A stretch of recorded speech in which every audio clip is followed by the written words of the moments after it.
সাংবাদিক সাগর রনি হত্যাকাণ্ড সহ বহুল আলোচিত 5টি হত্যাকাণ্ডের তদন্ত ও বিচার অগ্রাধিকার ভিত্তিতে ও দ্রুততম সময়ে নিষ্পত্তির জন্য সহায়তা প্রদান করা হচ্ছে। সম্প্রতি আমরা বলপূর্বক গুম থেকে সকল ব্যক্তির সুরক্ষার জন্য আন্তর্জাতিক কনভেনশনের সনদে স্বাক্ষর করেছি। ফলে স্বৈরাচার দ্বারা প্রতিষ্ঠিত গুম সংস্কৃতির সমাপ্তি ঘটানোর জন্য আন্তর্জাতিকভাবে আমরা প্রতিজ্ঞাবদ্ধ হলাম।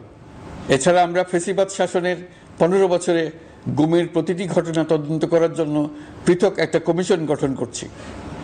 যেসব পরিবার তাদের নিখোঁজ পিতা, স্বামী, পুত্র এবং ভাইদের পাওয়ার জন্য বছরের পর বছর যন্ত্রণার সাথে অপেক্ষা করছেন, আমরা আপনাদের বেদনায় সমব্যথী। আয়নাঘরগুলো বন্ধ করে দেওয়া হয়েছে এবং সেই সাথে বের হয়ে আসছে ফ্যাসিস্ট হাসিনা সরকারের গুমের শিকার ভাই বোনদের কষ্ট ও যন্ত্রণা গাথা।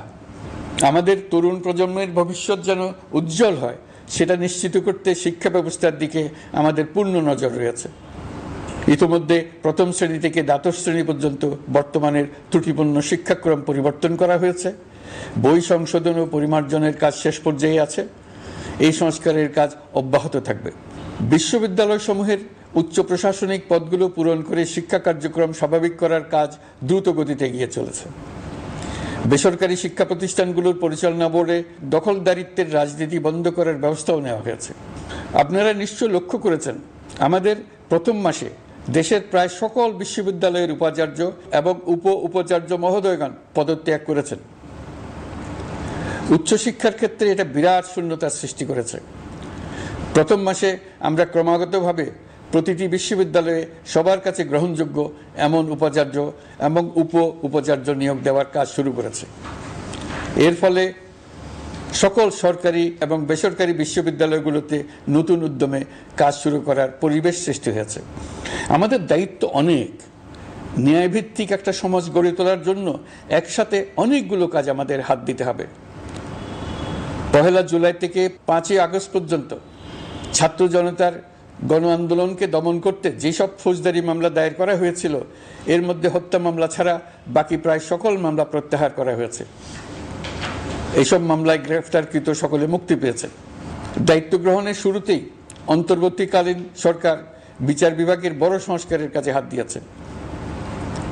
যোগ্যতম ব্যক্তিকে প্রধান বিচারপতি নিয়োগ দেওয়াতে মানুষের মনে নতুন আশার সঞ্চার হয়েছে। আপিল বিভাগের বিচারপতি নিয়োগ, অ্যাটর্নি জেনারেল নিয়োগ এবং অন্যান্য নিয়োগগুলি অতি গুরুত্বপূর্ণ নিয়োগ, যেগুলো সবকটাই সম্পন্ন হয়েছে। সন্ত্রাস দমন আইন ও ডিজিটাল সাইবার নিরাপত্তা আইনে দায়েরকৃত মিথ্যা হয়রানিমূলক মামলাগুলো প্রত্যাহার করা হচ্ছে। সাইবার নিরাপত্তা আইন সহ বাংলাদেশে বিদ্যমান সকল কালো আইনের তালিকা করা হয়েছে। অতি সত্বর এই সকল কালো আইন বাতিল ও প্রযোজ্য ক্ষেত্রে সংশোধন করা হবে।